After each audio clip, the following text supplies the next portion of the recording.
ఆంధ్రప్రదేశ్ రాష్ట్ర వ్యాప్తంగా ప్రజలు బాగా ఇబ్బంది పడుతున్న అంశం ఏంటంటే విద్యుత్ ధరలు భారీగా పెరగడం. ఒకప్పటికి ఇప్పటికీ కంపేర్ చేసుకుంటే మేము పెంచలేదు అని చెప్పినా సరే విద్యుత్ ధరలు భారీగా పెరిగినాయి అనేది ఆ నేపథ్యంలోనే ఇప్పుడు ధరలు తగ్గిస్తున్నాము అంటే ఒక ప్రకటన అయితే చేశారు. అది కూడా యూనిట్కి 13 పైసలు తగ్గిస్తున్నారట. విద్యుత్ శాఖ మంత్రి గొట్టిపాటి రవికుమార్ ఈ కీలక ప్రకటన అయితే చేశారు. ఇన్నాళ్ళు యూనిట్కి 40 పైసలు చొప్పున వసూలు చేస్తున్న ఇంధన సర్దుబాటు ఛార్జీలను తగ్గించే ప్రయత్నం కూటమి ప్రభుత్వం చేస్తోంది అంటూ ఆ శాఖ మంత్రి గొట్టిపాటి రవికుమార్ పేర్కొన్నారు. నవంబర్ నెల నుంచి యూనిట్కి 13 పైసలు తగ్గిస్తున్నామని, రాబోయే రోజుల్లో ఛార్జీల భారం ఇంకా తగ్గే అవకాశం ఉందని కూడా చెప్పుకొచ్చారు. విద్యుత్ ఛార్జీలు పెంచకుండా వీలైతే తగ్గిస్తామని ఎన్నికల సమయంలో ఇచ్చిన హామీని కూటమి ప్రభుత్వం 15 నెలల్లో నిలబెట్టుకుంటుందని చెప్పారు. రాబోయే రోజుల్లో ఛార్జీలు మరింతగా తగ్గించేలా ప్రభుత్వం చర్యలు తీసుకుంటుందని 2024-25 ఆర్థిక సంవత్సరానికి విద్యుత్ ఛార్జీల్లో 923 కోట్ల రూపాయలు ట్రూ డౌన్ చేశామని చెప్పారు.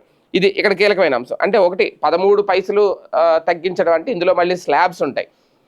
ఈయన చెప్పినట్టు 40 పైసలు వసూలు అనేది కాదు. ఇప్పుడు చాలామందికి రూపాయి, 2 రూపాయలు, 3 రూపాయలు, 4 రూపాయలు అది స్లాబ్ పెరిగే కొద్దీ 100 యూనిట్లలో ఒకరికి ఒక ఛార్జ్ ఉంటుంది, 200 దాటితే ఒక ఛార్జ్ ఉంటుంది, 300 దాటితే ఒక ఛార్జ్ ఉంటుంది.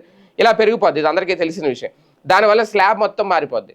సో ఇటువంటి నేపథ్యంలో 13 పైసలు తగ్గించడం అనేది ఒక రకంగా ఖచ్చితంగా ధరలు అయితే తగ్గుతాయి. అది భారీ తగ్గింపా కాదా, భారీ ఊరట కాదా అనేది ఇంకా ప్రజలు డిసైడ్ చేయాలి.